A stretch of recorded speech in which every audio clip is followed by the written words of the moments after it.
Baik, Assalamualaikum warahmatullahi wabarakatuh. Selamat siang.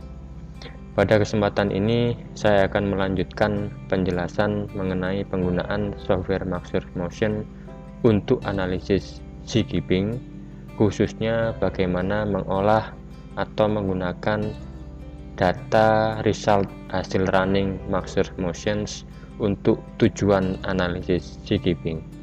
Seperti yang sudah pernah kita pelajari sebelumnya, bahwa tujuan analisis Zigibing diantaranya adalah bagaimana kriteria Zigibing terpenuhi untuk kapal tersebut. Yang kedua, kita akan mengetahui tinggi gelombang maksimum kapal boleh beroperasi. Yang ketiga, kita akan mengetahui tingkat operabilitasnya, dan yang terakhir kita akan tahu mengenai kenyamanannya. Untuk membantu penjelasan ini, kita akan gunakan hasil analisis dengan menggunakan file yang sebelumnya pernah kita pelajari. Pada file ini kita akan lihat pada bagian window result, ya, terutama summary-nya di sini. Summary.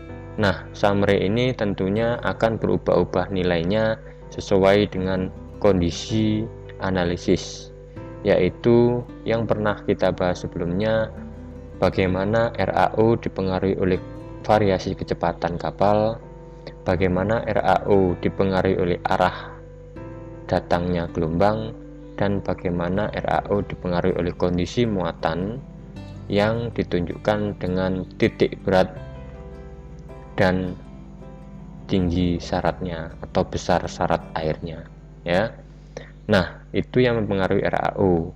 Yang kedua, yang mempengaruhi energi gelombang adalah tinggi gelombang dan periode gelombang yang direpresentasikan dengan variasi spektra atau state-nya di sini, ya. Nah, di window summary ini, tampilan summary ini, rekapitulasi ini, kita disajikan paling tidak ada 40 baris. Yang kita gunakan adalah yang terbawah, baris terbawah, ya. Kalau contoh di sini yaitu dari baris ke-18 sampai baris ke-40 yang terakhir. Nah, untuk memudahkan pembahasan ini, saya sudah siapkan contoh hasil resultnya yang saya sajikan dalam bentuk tabulasi seperti ini. Nah, tabel ini saya ambil sebagai salah satu contoh hasil running dari software Maxer Motions untuk kondisi tinggi gelombang 1 meter, untuk tinggi gelombang 2,5 meter, dan untuk tinggi gelombang 4 meter, ya. Nah, keterangan di sini menunjukkan keterangan yang saya blok tadi, dan saya ambil dari situ, yang mana ini adalah data utama yang akan kita gunakan untuk analisis. Nah, dari data ini, contoh soalnya adalah kita akan atau disuruh untuk menentukan seperti tujuan analisis Zigibing. Tentukan apakah kapal memenuhi kriteria. Yang kedua, tentukan batasan tinggi gelombangnya. Yang ketiga, lakukan analisis operabilitas. Dan yang keempat, mengenai indeks MSI dan MII. Nah, kalau diberikan soal seperti ini, kita menjawab yang nomor satu dulu.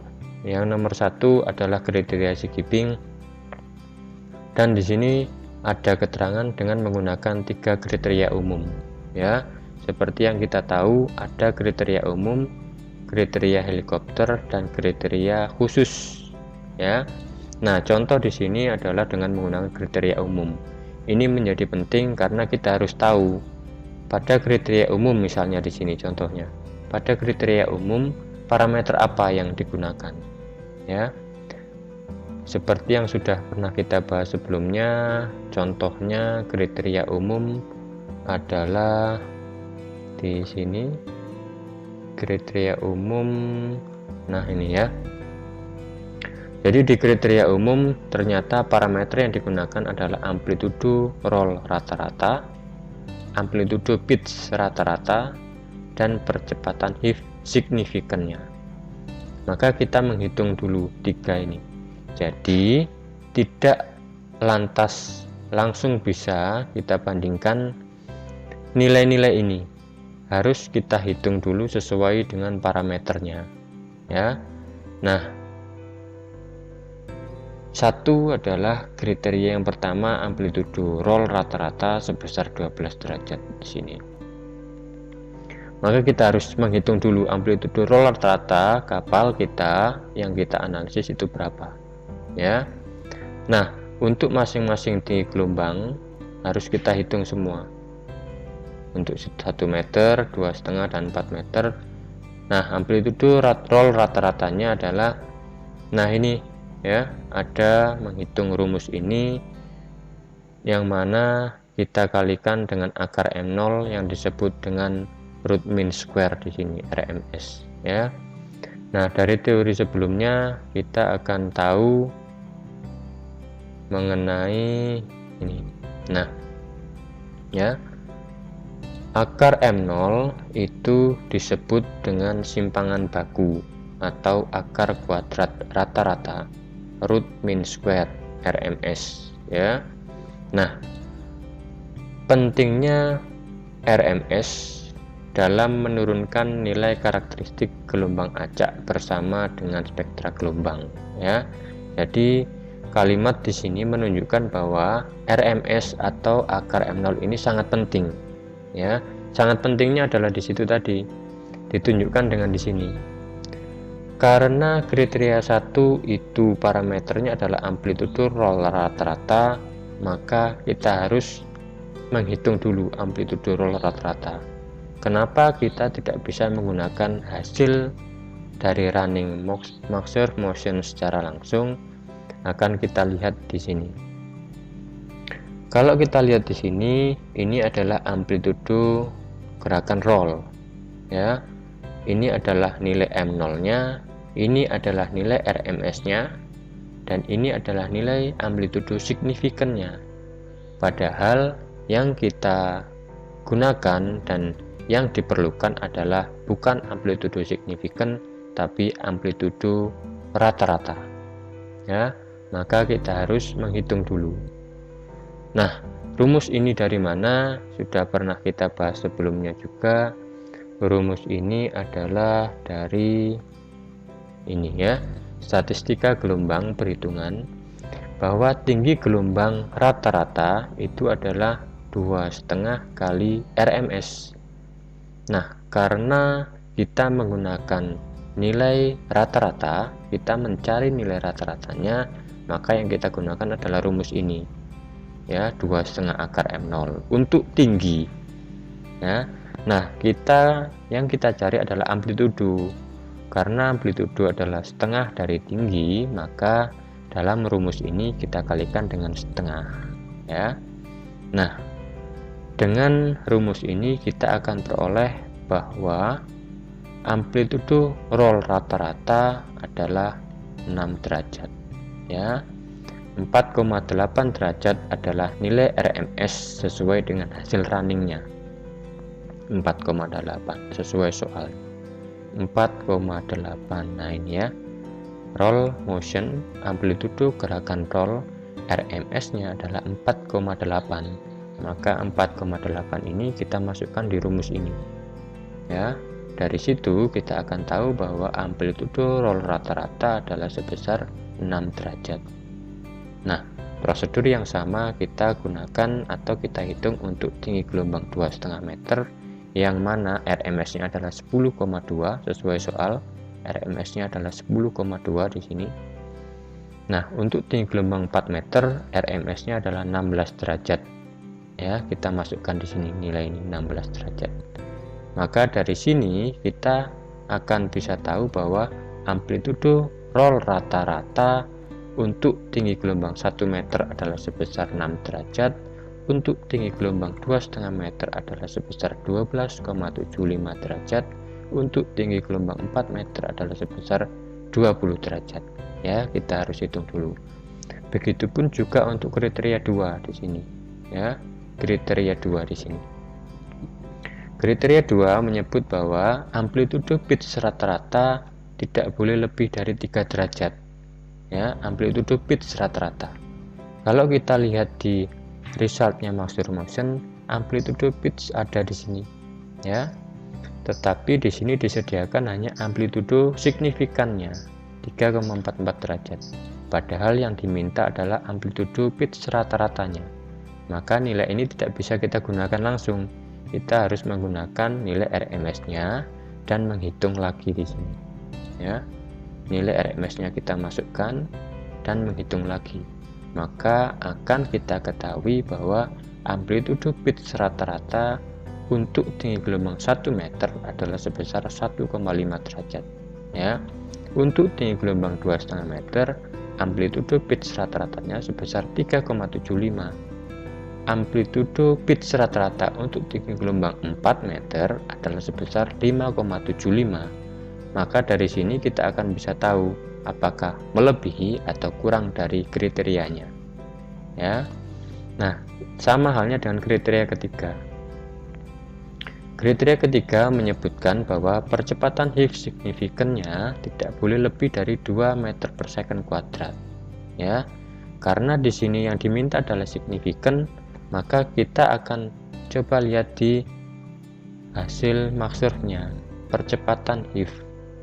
Higgs percepatan di sini ya. Nilai di sini adalah signifikannya, maka kita bisa langsung ambil di sini nilainya.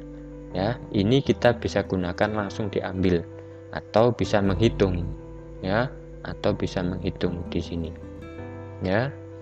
Nah, ini contohnya adalah karena berbeda ya. Ini berbeda dengan contoh soal ini, maka nilainya pun berbeda. Ya, nilainya pun berbeda. Kita bisa pastikan bahwa kalau kita menghitung dengan rumus ini dan hasil runningnya pasti akan sama. Ya, kita fokus di contoh soal ini saja dulu. Dengan menggunakan rumus statistik untuk nilai signifikan, ya, nilai signifikan ini HS tinggi gelombang signifikan adalah 4 kali RMS. Karena amplitudo, maka nilai ini dikalikan setengah dulu, ya, dikalikan setengahnya, 4 kali RMS. RMS-nya tinggal kita lihat di soal. RMS untuk tinggi gelombang 1 meter adalah sebesar 0,33. RMS untuk tinggi gelombang 1 meter adalah sebesar 0,33 di sini. Ya, RMS untuk tinggi gelombang 2,5 meter adalah 0,7, sama. Kita masukkan dan kita hitung.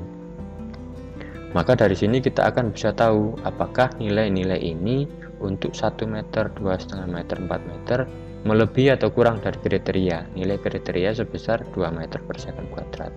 Ya, maka dari perhitungan yang kita lakukan di atas, kita bisa rekap hasilnya di sini. Untuk tinggi gelombang sekian, amplitudo rata-rata untuk kriteria 1 sekian. Untuk kriteria 2, kriteria 3 sekian. Kita rekap. Maka di sini kita bisa bandingkan dengan kriterianya. Ya. Kalau kriteria 12 derajat, maka hanya yang tinggi gelombang 1 meter yang memenuhi. Ya. Untuk kriteria yang kedua, nilainya batasnya adalah 3 derajat. Maka untuk nilai yang lebih dari itu, yaitu ini 2,5 meter dan tinggi gelombang 4 meter tidak memenuhi. Ya. Ini adalah jawaban dari pertanyaan nomor 1. Ya.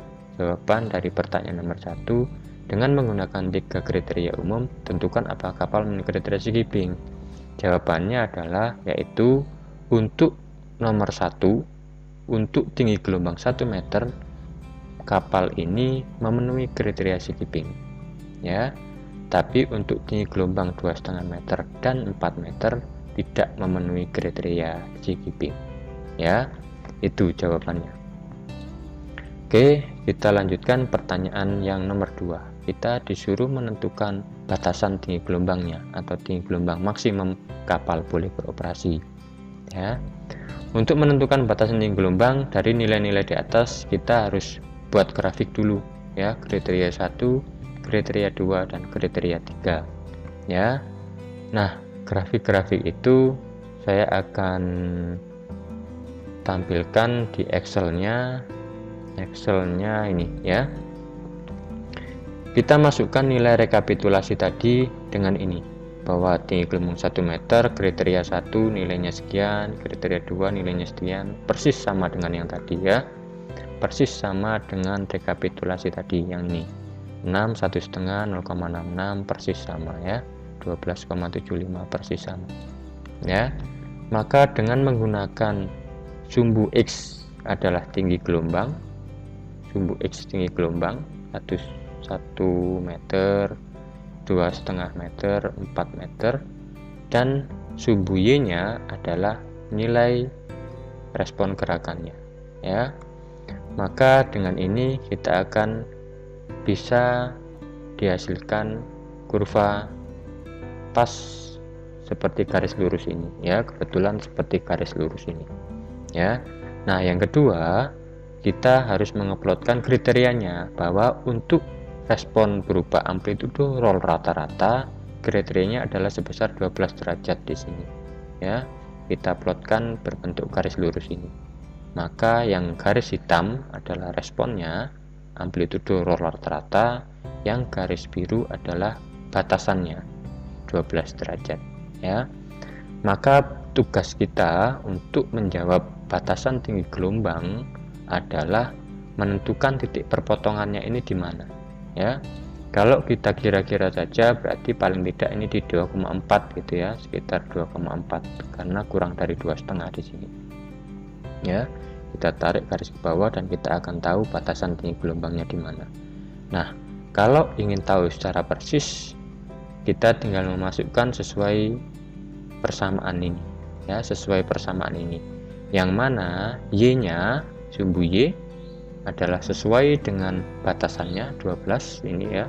Sumbu Y kita isi 12 derajat sesuai dengan batasannya. Nah, kita mencari X nya, nilai X nya ya. Maka dengan ruas kanan ruas kiri persamaan ini kita akan dapatkan ternyata hasilnya adalah 2,3 meter. Apa artinya? Maka artinya adalah tinggi gelombang maksimum kapal boleh beroperasi adalah sebesar 2,3 meter untuk kriteria 1 ya, untuk kriteria 1 saja ya. Nah, sama halnya untuk kriteria 2, persis ya, prosedurnya persis sama. Menggunakan sumbu X tinggi gelombang dan sumbu Y responnya, karena kriteria 2 adalah amplitudo pitch rata-rata, maka kita plotkan nilai batasnya adalah sebesar 3 ya, 3 derajat. Kita plotkan dengan garis lurus ini. Nah, nilai responnya 1,5, 3,75, 5,75 kita plotkan berbentuk ini ya, kurva ini. Sama tugasnya adalah untuk tahu ini, untuk tahu perpotongannya. Kalau kira-kira saja berarti ini adalah di antara 1,5 dan 2,5 ya, mungkin di 1,75 atau 2 meter. Nah, untuk pastinya sama, kita harus mengeluarkan ini dulu, persamaannya dulu ya, persamaannya dulu. Kalau di Excel cara mengelola persamaannya tentunya semua sudah paham. Klik grafiknya, terus kita bisa klik kanan ya, format trend line di sini. Maka akan muncul pilihan yang bawah ini untuk menampilkan persamaan. Nah, kalau kita klik ini, persamaannya akan muncul di sini ya. Maka dengan menggunakan persamaan ini, nilai Y adalah kriterianya 3 derajat ini ya. Nilai Y 3 derajat. Nah, nilai X kita bisa masukkan. Berarti X sama dengan Y dikurangi nilai ini, kita pindah ke ruas kiri 0,125, saya beri kurung dulu, saya beri kurung ini ya, terus kita bagi dengan ini ya, perkalian ini 1,4167. Nah, kita akan dapatkan bahwa ternyata batasan tinggi gelombang untuk memenuhi kriteria 2 adalah sebesar 2,03 meter di sini. Ya. Cara yang sama untuk kriteria 3, ya, cara yang sama. Kalau kira-kiranya saja perpotongannya adalah di 3,6 ini ya, langsung saya isi 3,6. Kalau mau tahu tepatnya sama, ya. Add trend line tadi untuk menampilkan persamaannya, terus ruas kanan ruas kiri tinggal dimasukkan, maka akan ketemu nilai tepatnya berapa. Nah, contoh di sini 3,6 meter berarti untuk memenuhi kriteria 3, maka tinggi gelombang maksimumnya adalah sebesar 3,6 meter. Ya. Nah, berarti ada nilai 3 macam. 3 macam nilai batasan tinggi gelombang. 2,3, 2,03, 3,6. Nah, batasan tinggi gelombang kapal boleh beroperasi itu yang mana? Ya, itu yang mana? Dari ketiga grafik di atas, selanjutnya dibaca titik perpotongannya tadi. Ya, ini rekapnya. Dari 3 nilai itu dicari nilai terkecil. Dari nilai ini yang terkecil adalah 2 meter. Maka batasan tinggi gelombang kapal boleh beroperasi adalah 2 meter karena nilai terkecil. Ya, nilai terkecil adalah 2 meter. Ini adalah jawabannya. Dengan menggunakan kriteria umum, maka kapal ini batas tinggi gelombang boleh beroperasi adalah 2 meter di sini. Ya. Pertanyaan kedua terjawab. Nah, sekarang lanjut ke pertanyaan ketiga. Tentukan tingkat operabilitasnya, ya, persentase operable time dan downtime-nya. Nah, kalau kita disajikan soal seperti ini dan disuruh menghitung analisis operabilitasnya atau disuruh melakukan analisis operabilitasnya, jawabannya adalah ini. Analisis operabilitas atau perhitungan persentase operable time dan downtime tidak dapat dilakukan, ya, karena datanya kurang atau datanya tidak ada. Kenapa? Karena untuk menghitung persentase ini kita perlukan data sebaran gelombang, wave scatter. Ya, seperti yang sudah pernah kita bahas sebelumnya, bahwa data sebaran gelombang bentuknya macam-macam. Ya, ada yang berupa tabel, juga ada yang berupa diagram, itu ya. Nah, misalkan dalam soal itu disediakan grafik yang seperti ini misalkan. Nah, ya. Misalkan disajikan grafiknya ini aja ya. Misalkan disajikan data sebaran gelombang seperti ini. Ya. Di sini jelas bahwa tinggi gelombang setengah meter sampai 13,5 meter, occurrence-nya atau jumlah kejadiannya jelas di sini ya. Berapa, maka dari sini kita akan bisa tentukan berapa kita jumlah, misalkan tadi 2 meter ya. 2 meter berarti di 1,5 di sini ya. Kita jumlahkan semuanya 5.610 ditambah 21.000 adalah kira-kira di 27.000 ya. 27.000 kita bagi dengan jumlah total ini, kita akan dapatkan persentasenya untuk operable ya. Nah, kebalikannya adalah downtime 100% dikurangi persentase operable time tadi ya. Jadi analisis operabilitas hanya bisa dilakukan kalau data sebaran gelombangnya ada atau disediakan. Kalau tidak ada maka tidak bisa ya.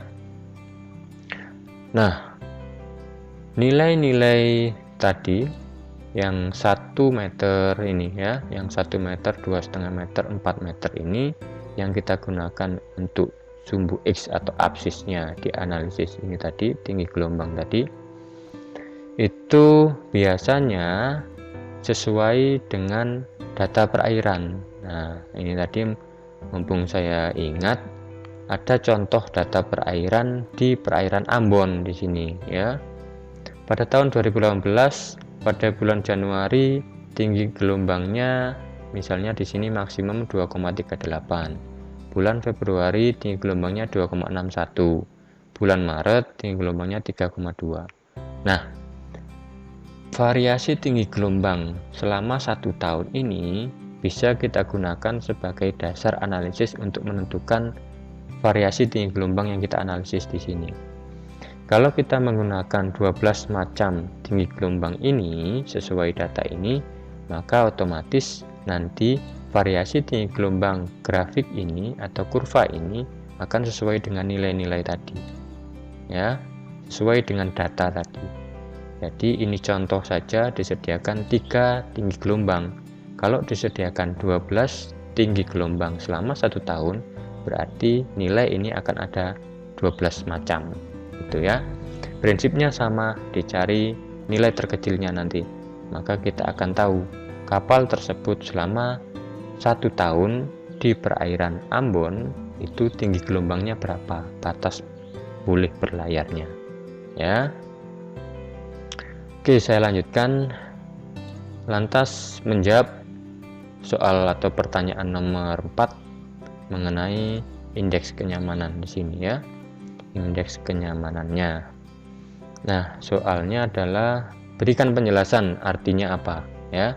Berikan penjelasan. Nah, di sini diberikan data mengenai persentase dan nilai MII-nya. Ya. Kita kembali ke hasil running master motion-nya di sini. Ya. Nah, nilai itu tadi di tabel tadi adalah yang terpaling bawah ini, ya, 2 terbawah ini. Mari kita baca dulu ini, ya. Mari kita baca dulu. Ya, kita baca dulu. Coba saya zoom dulu biar jelas. Kesulitan zoomnya. Oke, ya. Kita awali dengan MSI dulu, ya, MSI. For main deck di sini adalah sudah kita definisikan sebelumnya di mana kita ukur kenyamanannya. Nah, nilai-nilai ini 4,218, 16% secara berturut-turut adalah ini. Ya. For main deck titik 2 SM. Ya. SM ini adalah SM. SM adalah ini ya. Subjective magnitude ini ya, SM, ukuran SM-nya, indeksnya, subjective magnitude SM. Ya, secara berturut-turut kolom pertama adalah SM. Jadi ini 4,2 ini nilai ini adalah SM-nya. Ya. Nah, sesuai dengan tinggi gelombang pasti berubah-ubah nilainya. Ya, 2 meter dan 4 meter berubah nilainya. Sama arahnya, kalau dari depan pasti berubah, dari belakang berubah semua ya, kecepatan juga gitu. Nah, kolom pertama adalah SM ini, berarti indeksnya adalah sekian. Kolom kedua ini bukan lagi RMS ini, bukan ya. Kolom kedua ini adalah MSI, persentase MSI untuk perjalanan 2 jam berlayar.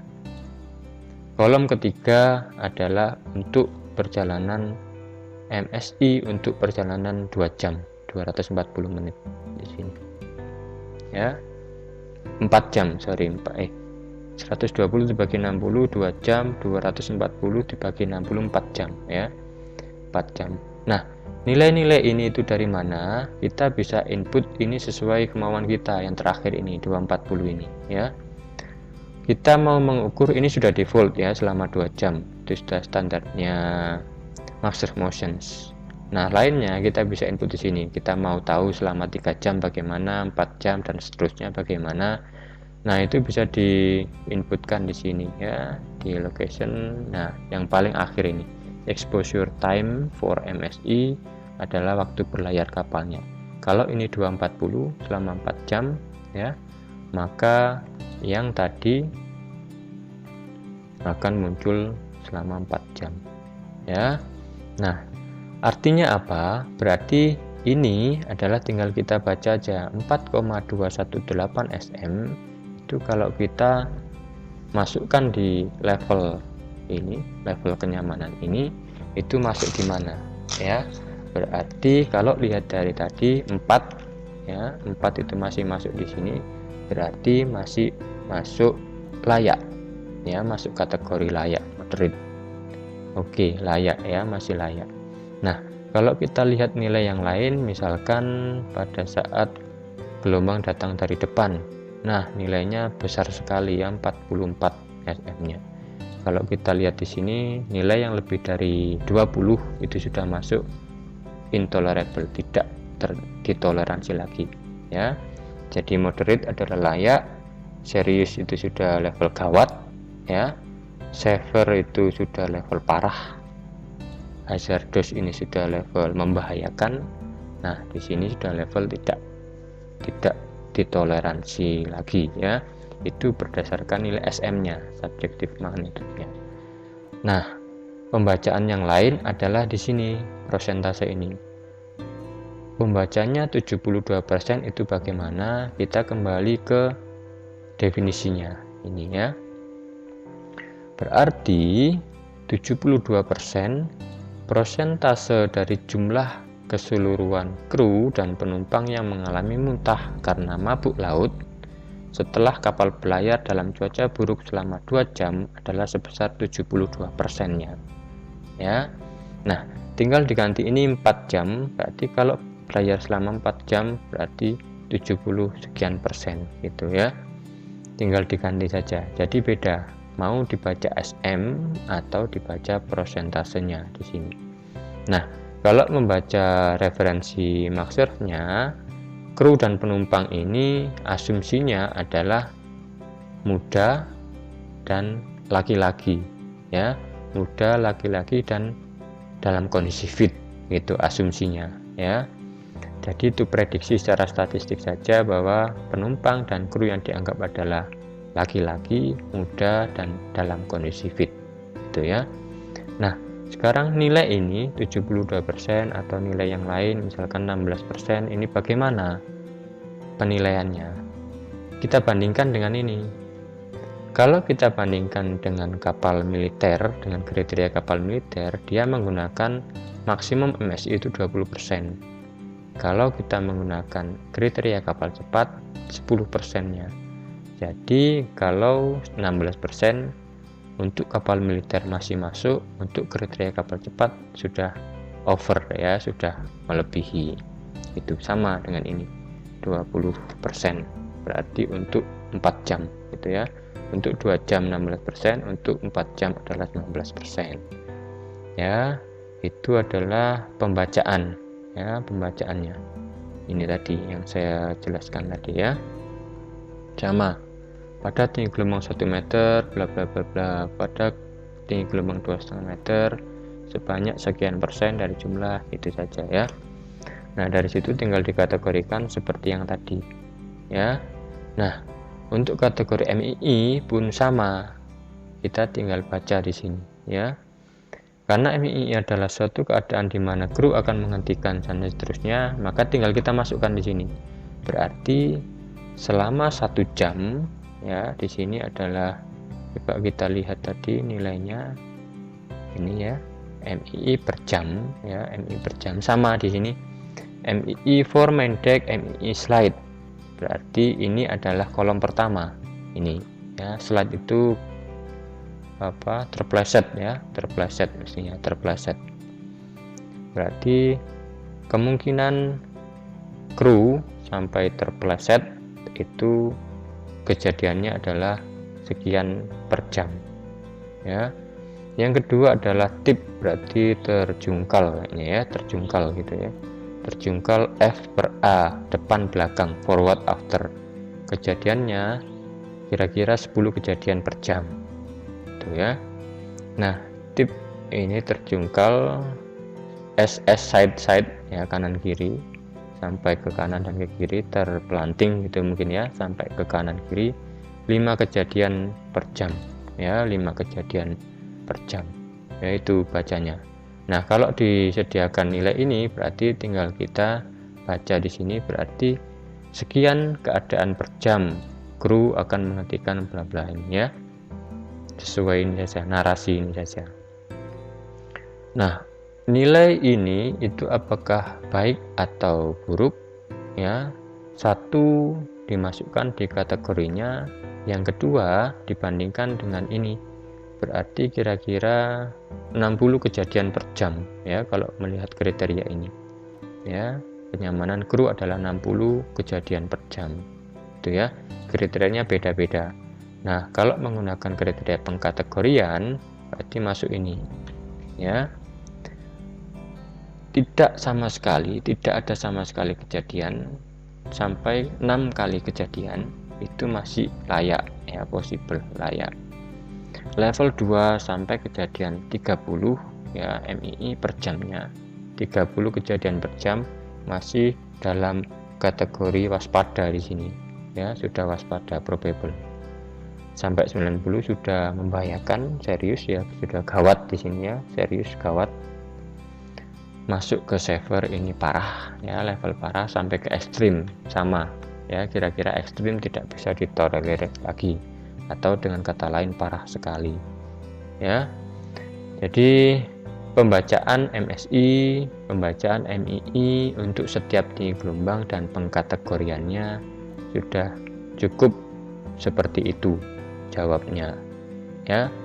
Jadi kira-kira itu penjelasan untuk bagaimana analisis skipping tujuannya tercapai dengan menggunakan perhitungan-perhitungan post processing master motion ya. Semoga dapat menjadi jelas.